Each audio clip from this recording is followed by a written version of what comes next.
Ассалаумағалейкум ағайындар, ассалаумағалейкум қазақ ет арнасының көрермендері, қалдарыңыз қалай? Аман есенсіздер ма? Дендеріңіз сау ма? Міне біз бұқа келе жатық. Мә енді жуас деген айтулары бойынша, бірақ сәпсім жуас емес бұқа екен. Ша.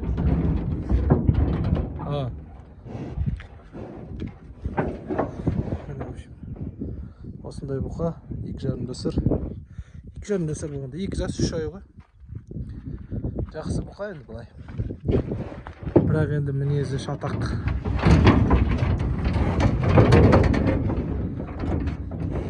Шатақ болсын, не шатақ болсын, енді осыны Алла қаласа қазір қораға байлап, сосын әрмен қаратай қорада видео түсіретін болам.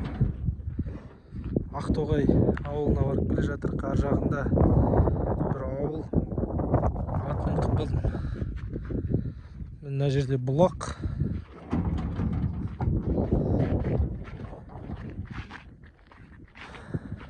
Аяғыдағы бұлақтар ғой мына. Күтім жоқ, иә. Балдыр.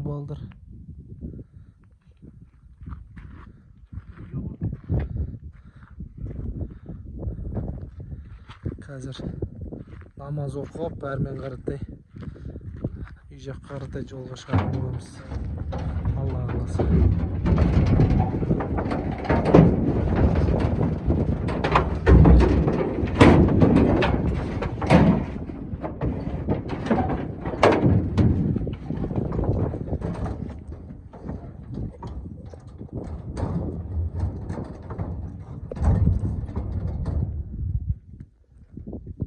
Ассалаумағалейкум ағайындар, ассалаумағалейкум қазақ ет арнасының көрермендері, қалайсыздар? Дендеріңіз сау ма?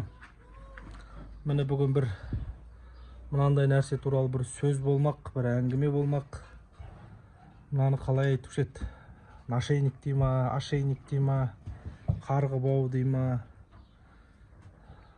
Өте тамаша дүние екен. Енді қалай еді? Қайыспа не нәрсем, мынау дөңгелек қой дейме, не нәрсе екен. Білетіндеріңіз комментарияға жаза кетіңіздер, менде хабар жоқ расында да. Әйтеуір білем, малдың мойнына салып байлақ қоюға өте тамаша дүние екен.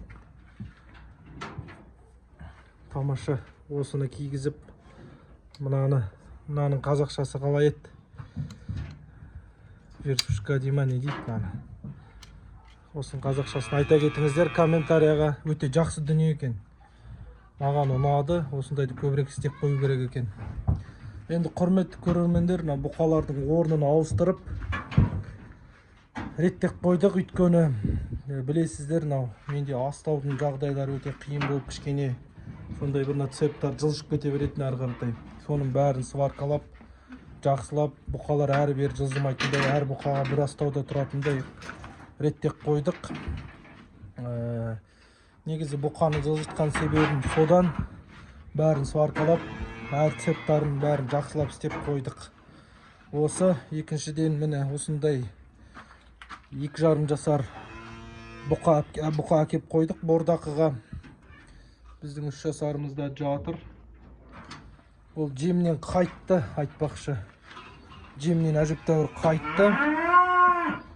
Жемнен қайтып жүрегі айнып тұр. Бірақ шөп жеп, су ішіп жақсы. Алла қаласа бір-екі күнде жемді жеп жақсылап бастап кететін. Бұқамыз кегелі жемді ұрып атыр. 3 күндей уақыт болды. Кегелі видео түсірген жоқпын әлі. Орта жолда түсірген видеом бартын. Соны Алла қаласа менің осы сөзімнен кейін салып қоям. Ақтоғай деппін ғой, Ағадыр кенті емес, Ағадыр Шет ауданына жатады. Қарағанды облысы Шет ауданы Ағадыр станциясы және әр жағында Ортау деймі. Сонда жерден алып келдік. Бұлай жаман емес, жақсы бұқа, бірақ сәл-пәл қымбатқа алып қойдық. 525 мың теңгеге келді. Бірақ бордақыда тұр. Бордақы қойып қойдық. Жемді жақсы жеп жатыр. Алла қаласа жақсы результат көрсетеді. Қалған бұқаларымыз мөңіремейді, қалған бұқаларымыз айғайламайды. Мына бір шеткі бұқа бір патсос бұзаулар ұқсап мөңіреп, олай береді. тұрғанына 2,5 ай болды ғой. Қалған бастапқы айларда мөңіремей осы бір апта болды ғой ұлып жүргеніне. Қасқырша ұлиды да тұрады, семіргендікі ма білмеймін. Жемді бәрін тамаша жейді. Толтырып қоямыз. Енді менен сұраған айтпақшы көрермендер қанша жейді деп. Менде жемнің аздығына байланысты помой бердім, білесіздер, помойдың аздығына байланысты жем беріп жатырмын. Жем қымбат. Бұларға мен где-то таңертең кешке общий 3 кило 200, 3 кило 300 жем жейді. Бір бұқам. Күндікке солай жейді. Сол жегеннің өзінде де семіріп, толып жатыр. Көріп тұрсыздар. Салсам жейді. Таңертең 3 кило, кешке 3 кило, таңертең 4 кило, кешке 4 кило жейді бұқалардың бәрі. Бір екеуі ғана жемейді, жүрегі айнып қайтты бұлар. Міне мынау жейді, отказ жоқ қой бұларда. Міне астары пустой, как будто бір тамақ салмағандай. Жалап жұқтақ қояды бәрі. Дымын қалдырмай. Міне ағайындар, осы бұқаның мойнына осындай салып қойдық, міне. Жанағындай. Міне көрдіңіздер ме? Сүзет. Иша. Разнарас. Міне, мынандай мойнына салып қойдық.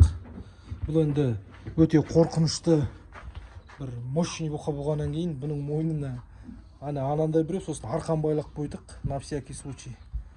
Енді тепкенде шек жоқ. Тепкенде мощный тебет.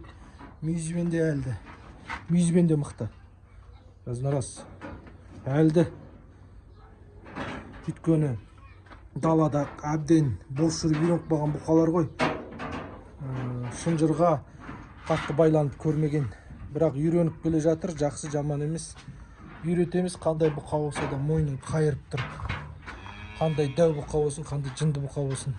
Бірақ енді қатты айтпай қояйын, нағыз жынды бұқа келсе, астаудың бәрін бір шықылады. Даланың жынды бұқалары.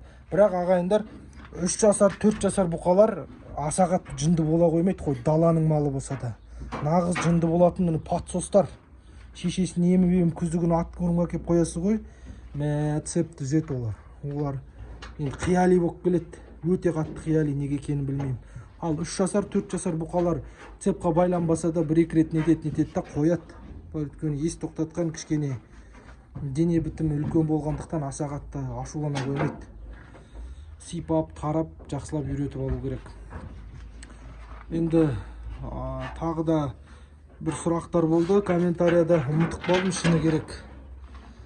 Кішкене қол босамай кетті, мал сойып, мал тапсырып жүргеннен кейін біздің основной жұмыс қой ол.